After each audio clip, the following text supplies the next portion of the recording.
Hey Grauwelt fans, it's me, Victor Salinas, with another questions and answers video. In today's video, I'm going to answer quite a few more questions than what I have in the past. I think in the past, the videos have ranged from like 4, 5, or 6 questions. Today I'm going to do 11 because I haven't done one of these for a while, and also I have a lot of different kinds of questions that I want to answer. So this video, for better or for worse, might be a little longer than the other ones, and also, as you guys can probably tell, it's a little bit different format. I'm still using my webcam. In the process of possibly getting another camera for my videos, so I might just use this one for the time being. You guys will have to let me know if you like the quality or not. If not, I can set up my other one that is kind of broken in a way, but it still works. So in this format, I'm probably not going to do a whole lot of editing. It's just going to be me.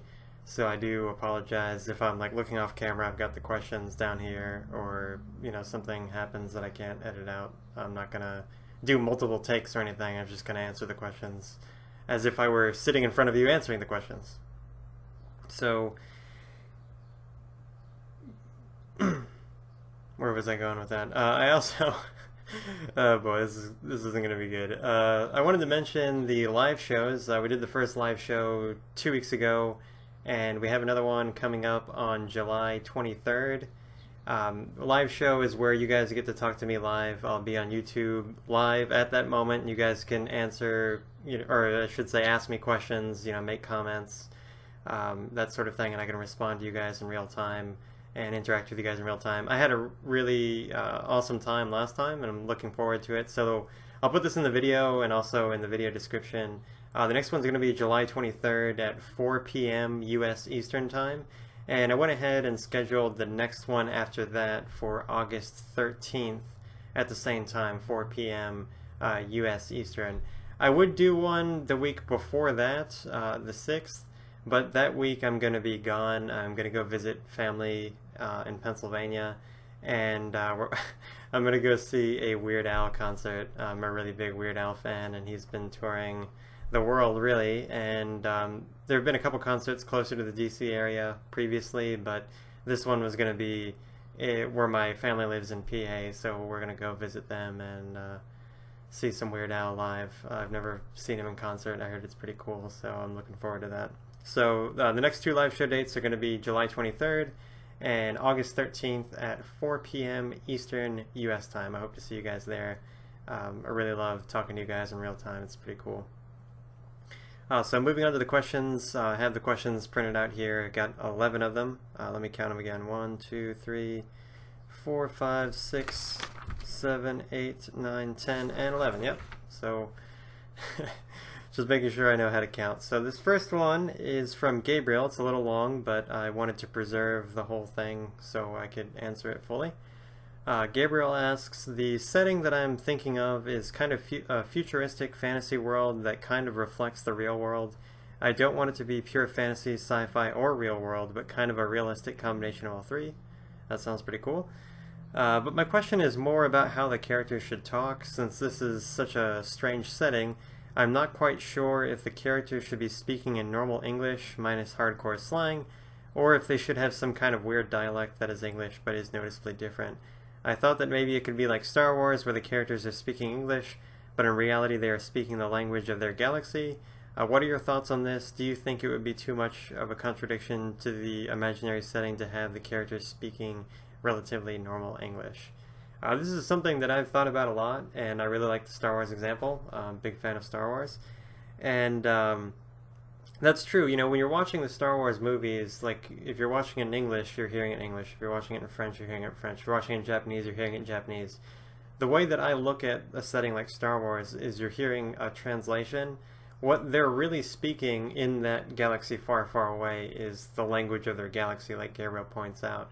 And you're just getting a translation of what those characters are saying. The language that they actually speak, which in Star Wars is called Basic, is just unknowable to us, so it's kind of abstract in that way. But I think more to the point of Gabriel's question is, how should you represent the language in English for this fantastic setting? And Star Wars again did that, I think, very well, in that it's English if you're watching the original version untranslated to other languages. But they have a really particular sort of syntax. They use words and phrases that either don't exist in our parlance or are kind of obscure, and it does sound a little unique. Just a couple off the top of my head. I mean, blaster for laser pistol, hyperspace. These are words that either mean something else or are used in a different context in our own language, but they're, for one, easily recognizable if you hear them, and they do kind of stand out and make it seem otherworldly. That's something that I thought about from the very beginning when I started writing like the Grauwelt books and the short stories, which I have another one coming out hopefully the same week that you guys are reading this, or watching this, I'm sorry. And that's something that I always keep in mind, is that I'm representing another time and place that's like totally removed from our world, so you want to make the language seem otherworldly, but at the same time you can't make it so different that people reading it don't understand it. So the way that I do it, and I think this will work for Gabriel's setting, is try to make the language as simple as possible, not necessarily dumbing it down, but try not to use a lot of idioms, try not to use a lot of slang and things like that, and make the language as clear as possible, and then you can kind of work shades of your own culture, your own time and place into it. You can throw in bits of slang or unique words that only exist in your setting. But I think if you make the language clear and simple, and then you kind of, that's like the basic part of it, and then you kind of shade it with colors of your own setting, the reader won't be able to necessarily see through the facade that this is just regular English. They'll kind of buy it. I think the bigger mistake would be to try to overthink it. I've seen people do this with like fantasy stuff that they've had me read, and the language is like, it's really complex. Like they try to imitate like English from 500-600 years ago, and they use thee and thou, and they ended up doing it incorrectly at that, and they use a lot of archaic words or archaic sounding words incorrectly. Even if you could do it correctly, I think that you start to get into dangerous territory. It just sounds fake, it sounds forced. So if you make it really simple, really easy, and then you just work in a few choice idioms, a few choice phrases, slang terms, names for things that don't exist in our world, of course, the reader's going to buy. They're going to buy it. They're going to believe that this is actually the way that these people speak, or with the Star Wars example, at least an accurate translation of what they're speaking to our language. So that would be my advice. I hope that answers your question. The next one is from James. James asks, do you have any tips for speeding up the writing process? Now, this question was part of an email conversation that revolved around James is making like a, what do I want to say, almost like a point and click sort of game, where there needs to be a lot of text descriptions of things that you're interacting with in the game. And so James is saying that he has to write so many descriptions for so many different objects and places and events, and it's just like mind-boggling amounts of writing. So he's thinking of how he could speed that process up while still maintaining a lot of detail and not take himself years and years to get it all done, especially if you have to go back and edit it. So thinking about that scenario, James, I've done stuff kind of like that. I'm a really big fan of tabletop role-playing games like Dungeons and Dragons and Star Wars and the White Wolf games, if you guys are familiar, dice and pen and paper and stuff.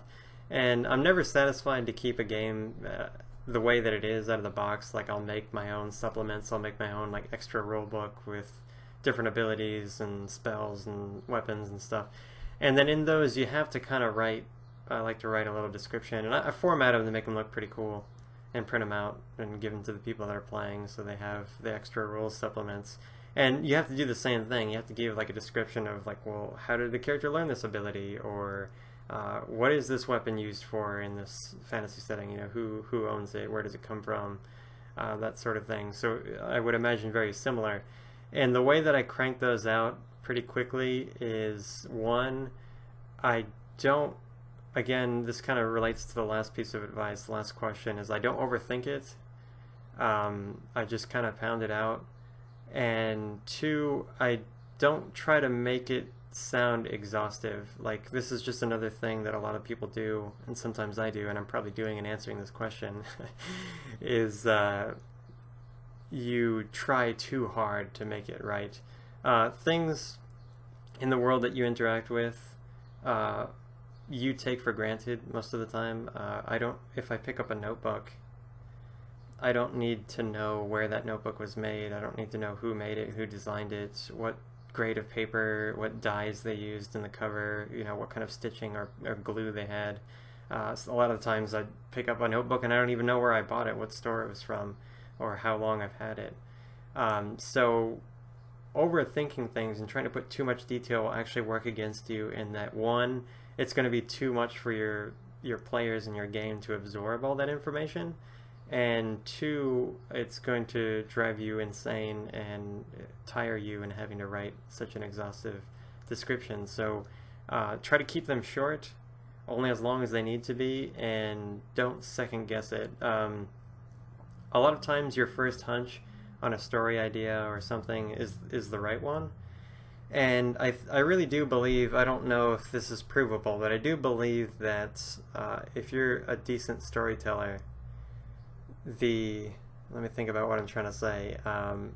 You have a certain way of looking at the world, and you have a certain way of thinking about it based on all the previous things that you've seen and studied and read and heard and talked about, that when it comes to coming up with something, your first hunch is just, it's honed. Like, it's all those little combinations, all those little pieces are already inside of you, and then when the demand comes to create something new from all those pieces, it just comes together because you've seen it happen before in your imagination.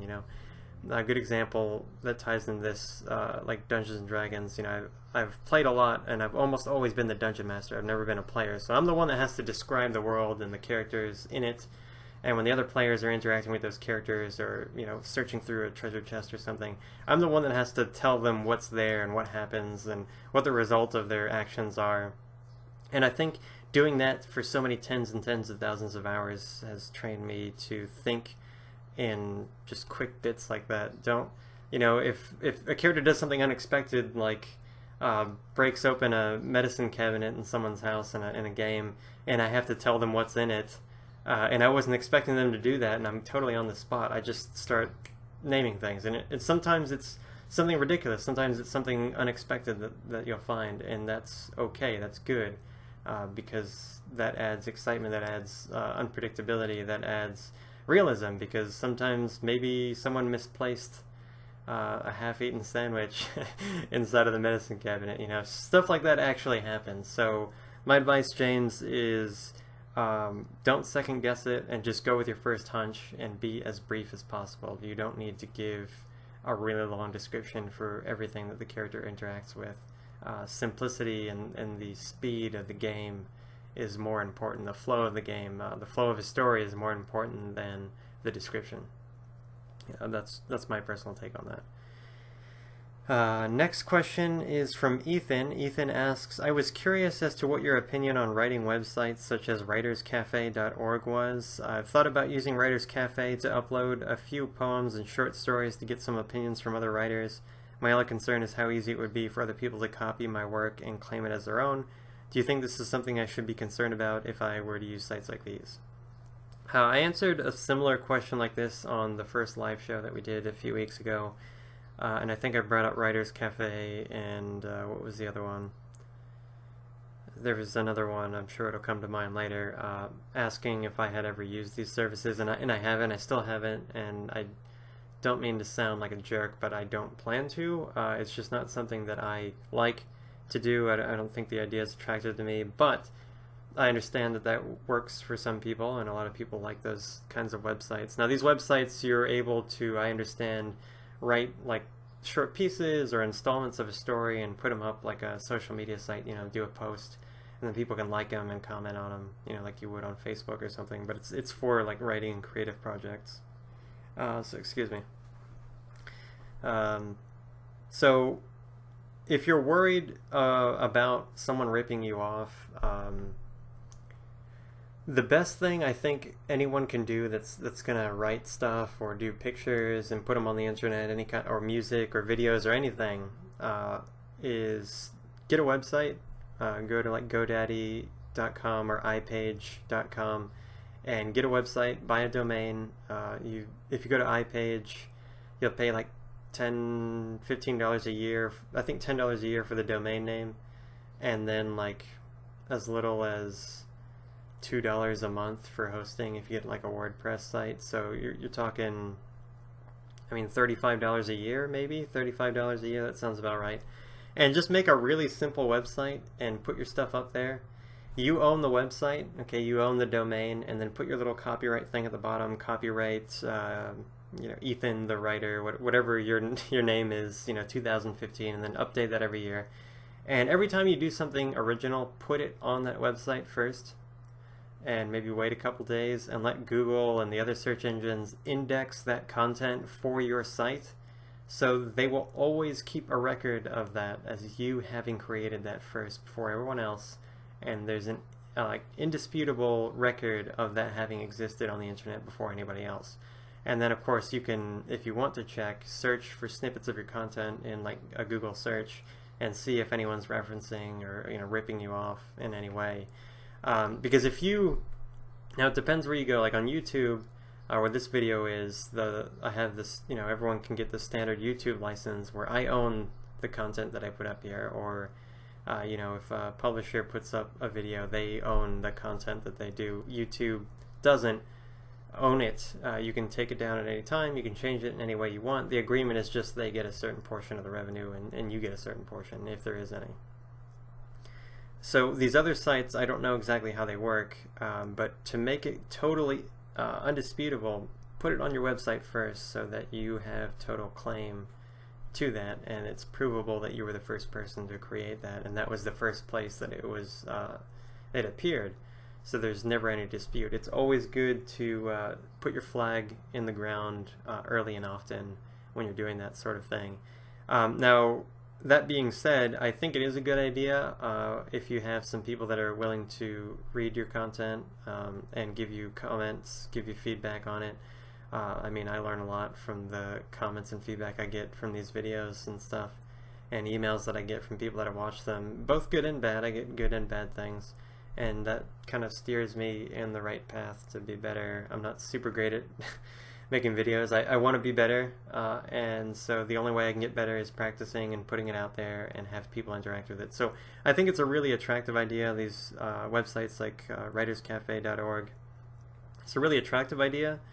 I just don't know if it's for me. It's not that I can't handle criticism, it's just I'm the kind of person that likes to shield my work, like a little precious gem, like a little baby, and incubate it until it grows to the right size, and then I unleash it like a monster.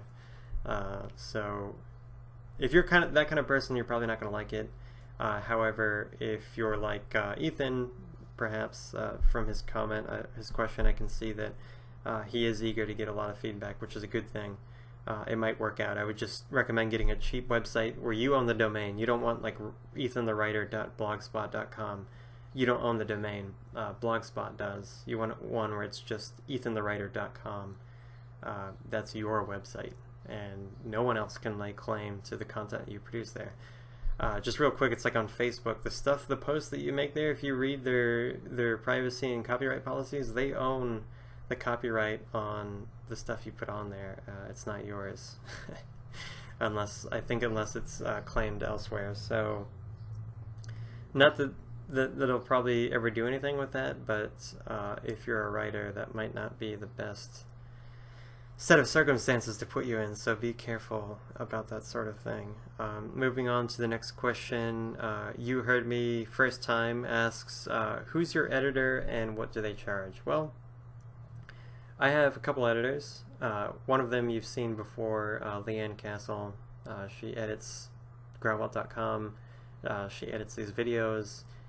She edits short stories. She edits the books at a certain level, because you have a lot of different kinds of editors, and sometimes they can be the same person, but you have a structural editor that helps you with the structure of the story. You have a proofreader and a copywriter that read looking for different things, inconsistencies and grammatical mistakes. So, a professionally published book or a well self-published book is going to have at least 3 different rounds of editing, and those might be 3 different people, or they might be 1 person or 2 people, depending. But I have 3 different people, and other than Leanne, I'm not really at liberty to say who those people are.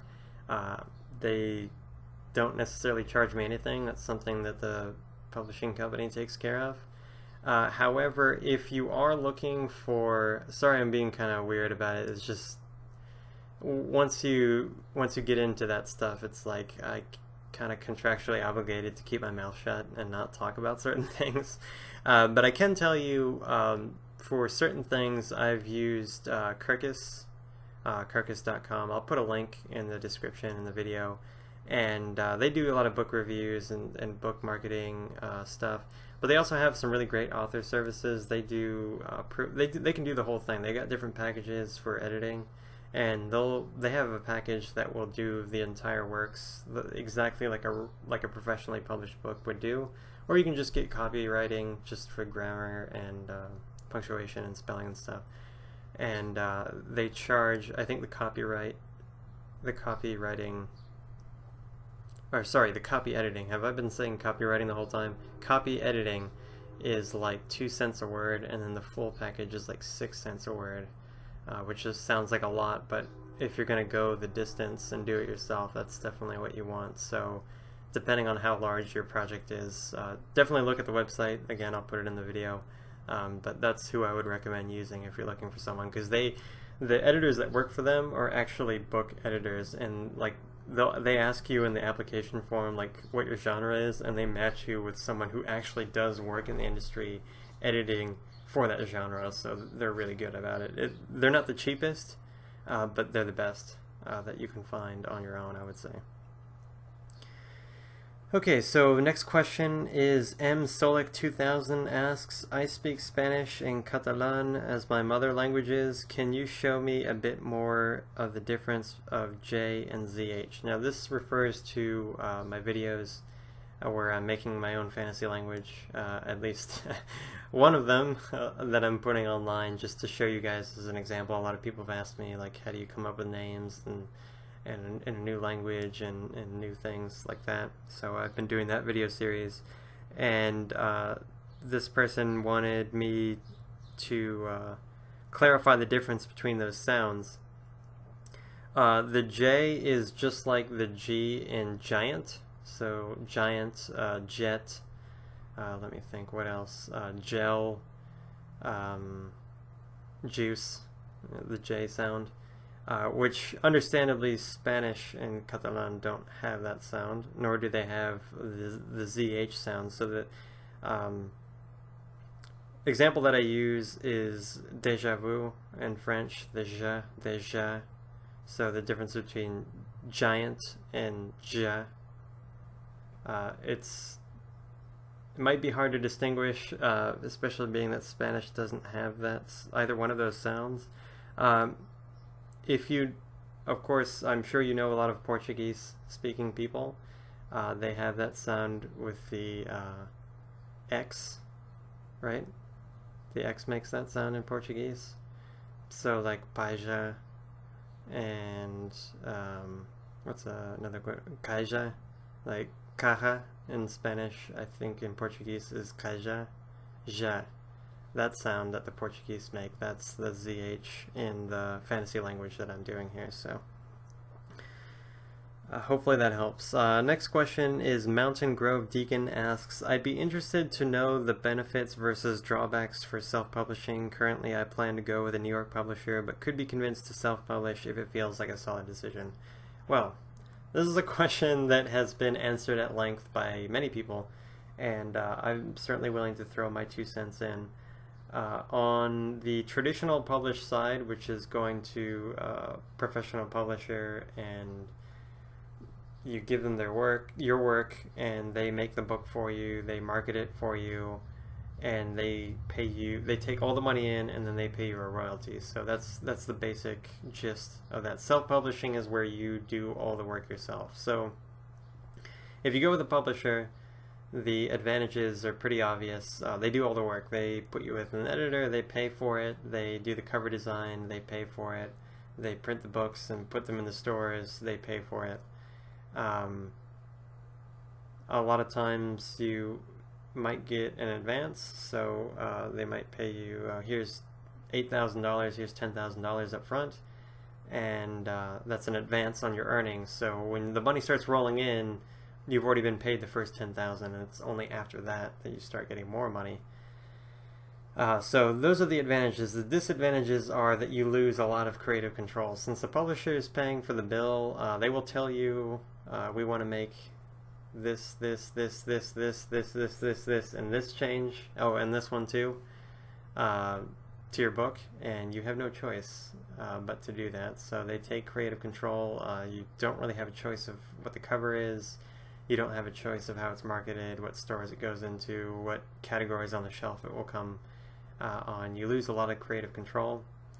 And contrary to popular belief, you're also responsible for a lot of the marketing. I know a lot of people think, oh, if I go with a traditional publisher, they'll market it for me, they'll do all the advertising. It's not the way that it works. You will still have to do a lot of that, and you will still have to pay for a lot of that. So that advance, that $10,000 advance maybe that you got really lucky, you're going to pay all of that back and then some in trying to market your book yourself. So the traditional publishing business is kind of coming unhinged right now as we speak because of the affordability of self-publishing. On the other hand, self-publishing, the advantages are, again, I think fairly obvious. You have total control over everything. You decide how it gets edited, who edits it, what you pay them, what the cover is going to be, where it's going to be available for sale, what genre it is, how it's categorized. The downside is exactly the same as the upside, is that you're responsible for everything. You have to pay every bill up front, you have to market it, you have to write it, you're responsible for absolutely everything. And with that comes enormous risk. I mean, there's risk either way, but the risks are much greater with self-publishing, and the rewards, I would say, are also less. So it looks kind of like a bad trade-off. But I would say that probably more self-published authors, the good ones, are more satisfied even if they make less money than the best traditionally published ones, because the people who are willing to go out on their own and do something like that typically understand the risks and are fairly good, or will become very good through learning quickly at self-publishing and marketing themselves, that they will make it. You know, like, it's an ambitious person that wants to go at it on their own, and it's an ambitious person that will make it. So the best self-published authors are still like down here compared to the best traditionally published authors in terms of like books sold and money made, but there are more self-published ones at this level than there are traditionally published ones at this level. So in that respect, it's less risky if you know what you're doing. So those are kind of the pros and cons, at least as far as I would say which one you should do. I mean, you need to weigh that carefully. Are you more concerned about selling a lot of copies, or are you more concerned about having creative control? So it's really one way or the other. So think about that very carefully. Next question comes from Jeff Randall. Jeff asks, when will the next Grauwelt book be ready? What stage is it in? The next one, the manuscript has been done for some time. I haven't worked on the manuscript in a few weeks now, taking a little bit of a break. After this will come my revisions, and then all the editor's revisions. And those of you who have read the first one will know that this second one is late. It should have already been out this year. We're going to push it back. The plan is until the beginning of next year. And unfortunately, in a lot of industries, and book publishing is not an exception, if the first one doesn't make as much money as you want, you kind of have to wait until it does and see if it does. So the target is the beginning of 2016 for it to come out, but the manuscript's already done. I already know pretty much exactly how it's going to be when it's finished. It's just a matter of can we get some more money in the door before this one goes out, because if people aren't going to buy it, you're not going to make it, right? If people aren't going to read it, you're not going to make it.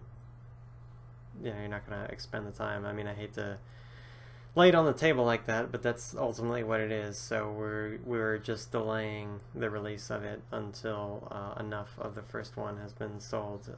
So that being said, if you haven't read it, I would recommend perhaps shelling out the few bucks to get it. You can get it on Amazon, I think right now for $2.99 Kindle copy. The hard copy is like 15 bucks. And if you have gotten it, tell a friend, and maybe they'll tell a friend, and that sort of thing. So this being my first excursion into publishing, getting novels published, it's not that discouraging. I mean, this happens to a lot of people. I know it's going to be long and arduous and painful, and I knew that going in. I know that now, and I'm learning that more every day. So it's not that big of a bummer to me. I just try to do what we need to in order to move forward with that. So the book is done. We plan for it coming out in the beginning of 2016. Well, I shouldn't say the book is done. The manuscript's done. It will be certainly more than done in time. It's just a matter of the nuts and bolts of financing the entire project that is the holdup. So, man, if you'll excuse me, I need to crack my neck there. Alright, moving on to the next question. Katie Weishart asks, do you have any good tips for me on how to start the first paragraph? Well, that is, of course, the hardest paragraph is the first one. You know, the hardest word is the first one, the hardest sentence is the first one, the hardest page is the first one, the hardest chapter is the first one. I'm sure a lot of you have heard that, and I think it's kind of true in a way. I guess it's overcoming the inertia of the first part, and once you get rolling, I think it's like a boulder rolling downhill. Once you finally push it over, it's kind of hard to stop, actually. That becomes the problem. But thinking back on writing the first paragraph of the first Grauwelt book, I guess I just used my philosophy of not overthinking it. I just wrote it. And the first sentence, I think, yeah, I have it right here. Let's take a look. Yes, this is the book right here. Go and buy The Sword and Its Servant. It's awesome. I wouldn't lie to you. Okay, so just like the first sentence, I wrote it on purpose this way, and the reason I wrote the first sentence the way it is was to be indicative of the entire thing, and I'll explain that after I read it. So it says, Johannes set his tall glass of water onto the kitchen counter, careful not to spill so much as a drop. So that's a very dry sentence. That's a very straightforward sentence. I think it flows very fluidly. It says exactly what it's supposed to and nothing more.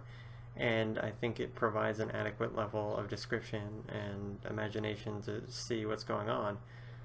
I wanted the first sentence and the first paragraph and everything to be like that, so it sets the stage, because that's my writing style, is that it's very to the point.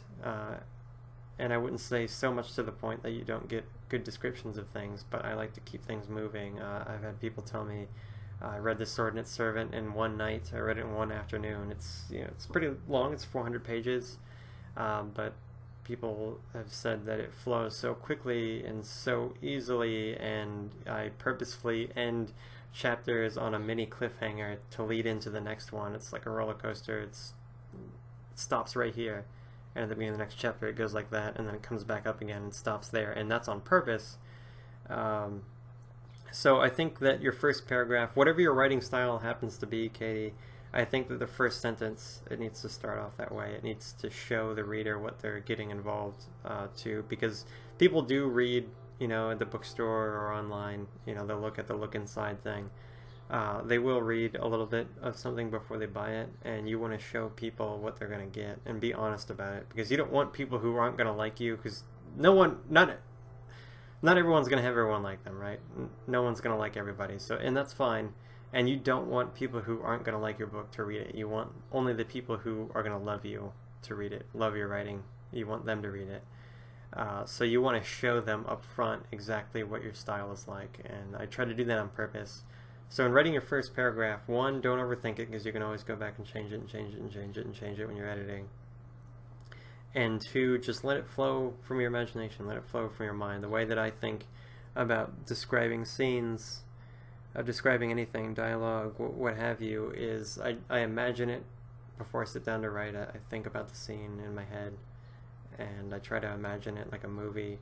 And then I sit down and it's like, what words do I need to say in order for someone else to get that in their head? As simply as possible.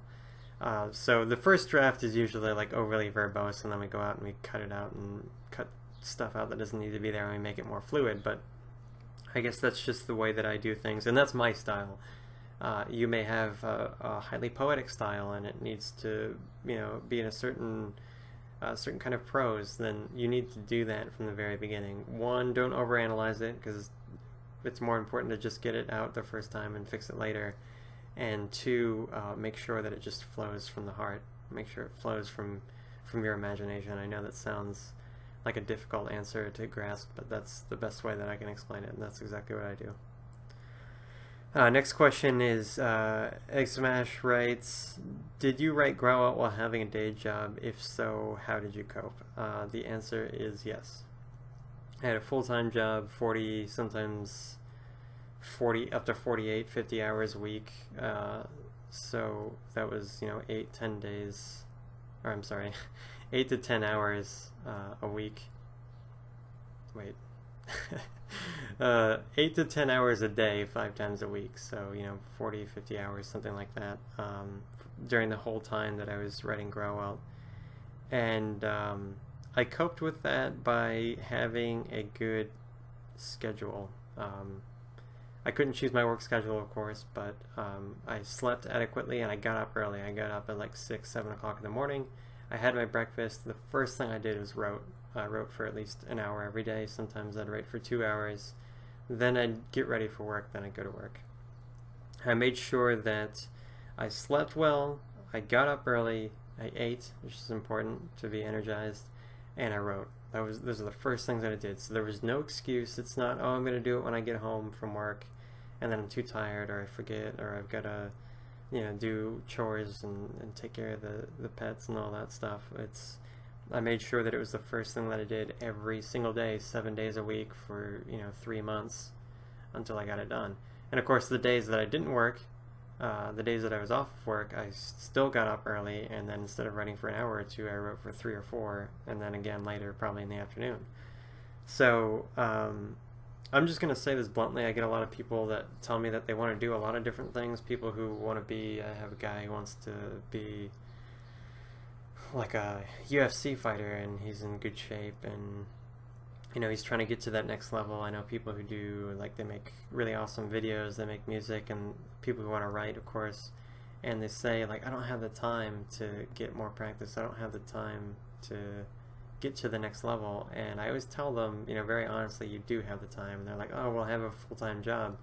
And I'll be like, sounds kind of mean, but I'll be like, hey, weren't you just talking to me about that TV show you were watching all last night? Like, you marathoned on Netflix and watched 6 hours of, and then they just kind of like look down and shut up for a little bit, and they get it. I know that's a little crude, but they get it. Like, you do have the time. It's the choices that you make. So if you have a good habit, I mean, you can work 40 or 50 hours a week and still write.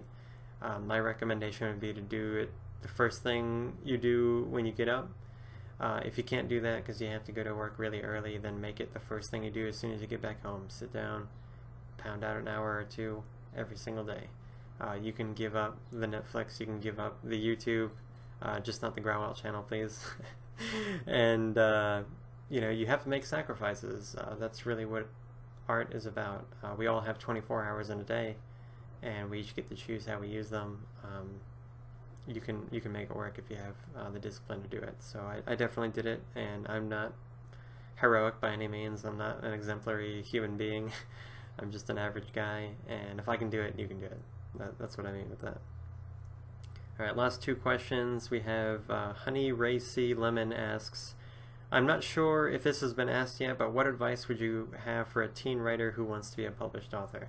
I get this one a lot. A lot of people who watch these videos and send me emails are very young. I think as young as 11 or 12 I've gotten emails from people who like to tell me their age, which I like to know. And I always think, like, wow, was I that smart when I was 11 or 12? And these people send me these emails. They're very, just very cogent, very, very smart for that age, I think. And I think all of my viewers are very smart, very lucky in that regard. So, with this question, Ray C, we have another teenager that wants to be a writer, and that's a really great aspiration. My first piece of advice is not to rush it. I have a lot of other questions similar to this where people are like, I have to get it done right now. I'm 16 years old. I feel like my life is like whiling away, and it's like, whoa, hold on. You're gonna live a long time. You're gonna live a long time. Your life expectancy is gonna be very long. Don't rush.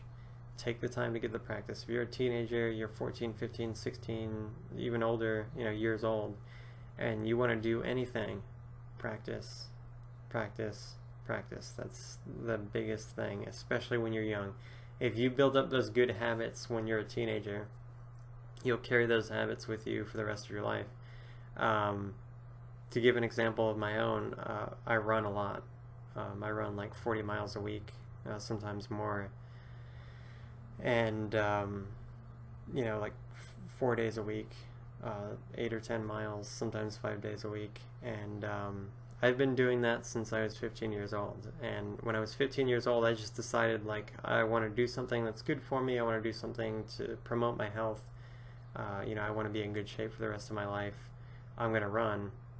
And I've done it religiously since I was 15 years old. That was 12 years ago. Going to be 13 years.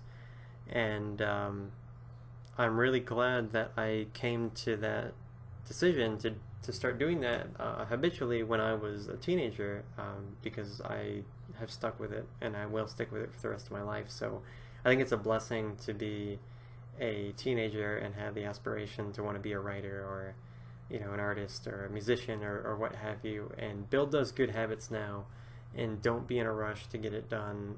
Your first novel might not come until your 20s or your 30s or your 40s. I mean, many writers never put their stuff out there until later in life, and they use their time to practice. And that would be my advice to you if you're young and aspiring. First of all, be proud of yourself for wanting to do something more than just watch movies and play video games, which a lot of teenagers, including me when I was a teenager, that's all I wanted to do is play games and chase girls, I guess. But if you have that aspiration, do it, and take your younger years to practice so that when you are ready, you'll have all that practice under your belt. So that's my advice on that. The very last question is from Mark Waz, and Mark asks, if you plan out a chronology in preparation to write fluidly, how do you think it should be organized, in a single long list of events or a separate smaller lists or character arcs? This gets confusing for me because everything crosses over and separates, and I'm not sure which is the best way to organize it so I can think more clearly. Mark, I've talked about like organizing story arcs and outlining in a previous video. I'll link to that in the description of the video here. What I do is, again, this sounds redundant to a lot of answers I've already given, is I don't overthink it. I'm not one, some people do this, they map out like everything. I've seen some people that have, like, some writers, they have like a dry erase board on the wall. I have a cork board. I have a couple of them actually where I'll pin little notes to myself for writing, but they'll have like a big dry erase board and they'll map everything out with all these bubbles and different chains, and I remember someone doing that, and it's like, well, what are you doing with that? And they're saying, well, I'm looking at all the possibilities, and it's like, well, you're missing a couple, because you could just keep, my point being that you could just keep going on forever and ever doing that, and I don't do that. I just write everything out. I think I have some here. Here's one that's blank. Note cards is what I use to outline, and I guess I don't worry about making the plot overly confusing or how many different story arcs there are. I try to stick to like 3 or 4, and I just write everything out on note cards. I do, prologue, and then write just the key events that need to happen, or little notes for myself for the future parts. And then, I'll do the next one will be chapter 1, and then the same thing in chapter 2, and this video will show you exactly more in depth. So I don't try to plot out every single character's story arc. I just try to stick to the main one, and whichever smaller ones branch out from it. So I don't overanalyze it. And to keep organized, I just have one set of note cards. So if a book is going to be 40 chapters, I have 40 note cards. And they can change, you know, I'll rearrange them sometimes, move scenes around, or have to rewrite the whole thing over a couple times.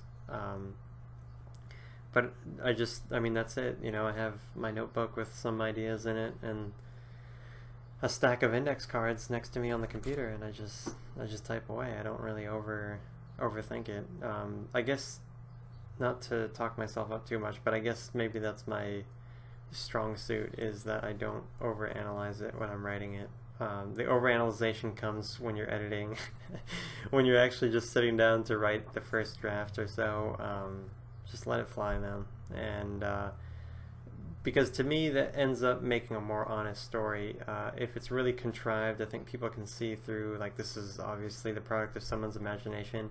If it's more from the heart, there's more raw energy, more raw imagination in it. I think that connects with people better. It connects with me better when I read stuff that I believe has been made that way, because it looks more real to life. There are natural variations. There are scenes in there that don't have to be there necessarily, but they're part of shading the story, or things for the characters in the story don't flow perfectly as they shouldn't. There are intentional obstacles and missteps, and it just makes it more realistic. It's a product of a real person's mind and imagination, and not like a mechanical, you know, machine story. I don't really like that sort of contrivance. I'd rather it be like raw and real, if that makes any sense. So that would be my answer for that. Hopefully that answers your question. So I'm going to go ahead and wrap that video up with those 11 questions. I hope that I answered everyone's question fully. If I didn't, let me know in the comments below, or you can email me at victor.salinas@grauwelt.com. You can always email me there, or leave comments in the videos. I always encourage any kind of feedback. So for future questions and answers videos, feel free to ask me anything or make a comment about anything in these videos, or anything that I say or do. Or just give me topics that you would like me to discuss. I get a lot of questions just like, what are your thoughts on this particular topic? So let me know in the comments of this video, or via email at victor.salinas@grauwelt.com. I'll put that in the video description and also the video itself. I'd also want to take the time to thank everyone that's watching, for supporting my channel, for subscribing, for rating either up or down, whether you like it or not. That feedback helps me understand what kind of videos you guys want to see, what kind of formats you want to see. And I want to send an extra special thanks to everyone that's provided these questions. That makes me think, it makes me value my viewers even more, and it gives me the ability to create these videos that I hope is helpful to everyone. Also, I'd want to remind everyone about the live shows coming up. There are going to be 2 more live shows that I've already set dates for, the 23rd of July and also the 13th of August. They're both Thursdays, and that's going to be at 4 p.m. Standard Time, U.S. Eastern Standard Time. So I hope to see you guys there. I apologize if I'm starting to speak kind of more slowly and it's more difficult. I'm really thirsty after speaking all this time. So probably next time I do one of these, if I do the same format, I'm going to have like a beer or something standing by. Kind of loosen me up a little bit. But I hope to see you guys there at the live show. The last turnout, wasn't spectacular. I wasn't expecting anyone to show up, honestly. I'm really glad that anyone did. So I hope the turnout's a little better and we can build on that as time goes on. So let me know what you guys think about that in the comments, or email me directly. Don't forget to rate and share this video if you liked it, and subscribe to the Grauwelt channel. I'll talk to you guys next time. Bye.